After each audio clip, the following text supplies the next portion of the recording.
एक अन्य प्रश्न में पूछा है मित्र ने, परमात्मा अभ्यास का विषय नहीं, वह अनुभूति का विषय है। कृपया इस सूत्र को विस्तार से समझाने का कष्ट करें। हम तो यही समझते आ रहे हैं कि ध्यान का अभ्यास करें, उसी से ईश्वर मिलेगा। कृपया इस संदर्भ में अपनी राय दें।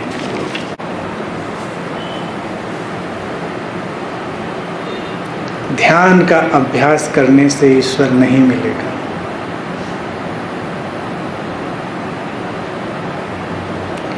प्रेम की परिपूर्णता में ही वो उपलब्ध होगा।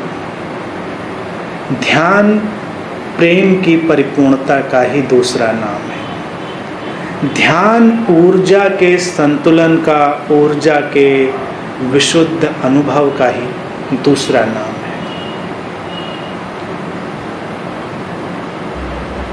प्रेम ही एक ऐसी घटना है जो इस बात की परवाह नहीं करती कि ईश्वर मिले या ना मिले। प्रेम ही एकमात्र ऐसी घटना है जगत में जो लालची नहीं। एक खोजी इतना लालची नहीं है कि संसार भी मिल जाए, फिर परमात्मा भी मिल जाए, हम हर तरफ से अपना बैंक बैलेंस मजबूत कर लें। ईश्वर उस उपलब्धि का नाम है जब हमारे अंतरतम में वो भाव घट जाता है कि कुछ मिले न मिले, अब हमें चलने में ही आनंद है, अब मुझे होने में ही एक आनंद है। ईश्वर अपनी जाने, मुझे ईश्वर की परवाह नहीं, वो मिले ना मिले ये उसका अपना कष्ट है। ध्यानी ईश्वर से बेफिक्र है, वो अपने चलने के आनंद में डूबता है, वो उस क्षण के आनंद में डूबता है। ध्यान अभ्यास नहीं है। ध्यान, जैसा अभी अभी हमने बात कही, जीवन की ऊर्जा की परिपूर्णता का नाम है और उसके लिए अभ्यास की जरूरत नहीं है, गहरे भाव की जरूरत है। अभ्यास कितना भी करते रहें वो अधूरा रहेगा और एक दिन जब तुम्हारा भाव पूरा होगा वो घट जाएगा।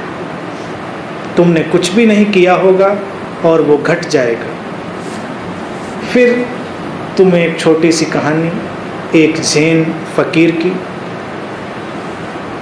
कहते हैं कि एक खोजी बड़ी प्यास लेकर सद्गुरु के पास पहुंचा कि कुछ बताएं, मैं क्या करूं उपलब्धि के लिए, बुद्धत्व के लिए, परमात्मा के लिए। सद्गुरु ने उसे नीचे से ऊपर तक देखा और उससे कहा कि जाओ आश्रम के बगीचे में जो सूखे पत्ते गिरते हैं उनकी सफाई करो। सद्गुरु ने कहा, वो चला गया। सद्गुरु ने दोबारा उससे कुछ नहीं कहा और कहते हैं कि वो अगले 12 बरस तक गिरते हुए सूखे पत्तों को हटाता रहा, उठाता रहा। उसने कोई प्रश्न नहीं पूछा, वो दोबारा लौट कर नहीं आया। और जिस दिन सद्गुरु अपना शरीर छोड़ रहे थे तो उन्होंने कहा कि अब मैं अपने उत्तराधिकारी को तुम्हारे पास छोड़कर जाऊंगा। तो सारे शिष्य स्वाभाविक रूप से प्रसन्न हुए जो पहले से ही गुरु बनने की लालसा में बैठे थे। शिष्यों की सबसे बड़ी बीमारी होती है कि वो गुरु बनने की लालसा पाल लेते हैं प्रारंभ से, सबसे बड़ी भटकन। सबको लगा कि शायद मुझे बुलाया जाएगा, शायद मुझे बुलाया जाएगा। ये सूचना उस साधक के पास भी पहुंची कि सद्गुरु अपना उत्तराधिकारी घोषित करने वाले हैं, लेकिन वो वैसे ही पत्ते उठाता रहा, रखता रहा। और कहते हैं कि तब वो गुरु चलकर खुद उसके पास आए, उसे अपने साथ लेकर गए और उससे कहा कि ये व्यक्ति है जो उस परमात्मा को, उस बुद्धत्व को उपलब्ध हो गया है और अब ये मेरी परंपरा को आगे बढ़ाएगा। मैंने अपना सब कुछ इसे दे दिया है।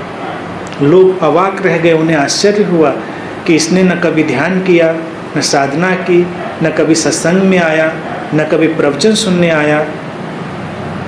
इसको ऐसा कैसे हो सकता है?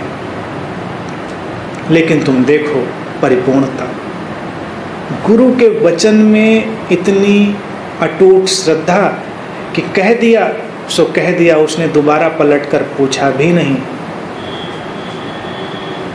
उसने मान लिया कि अगर ज़रूरत होगी तो मुझसे दोबारा कह दिया जाएगा, और अगर दोबारा गुरु ने नहीं कहा है तो ज़रूरत नहीं होगी।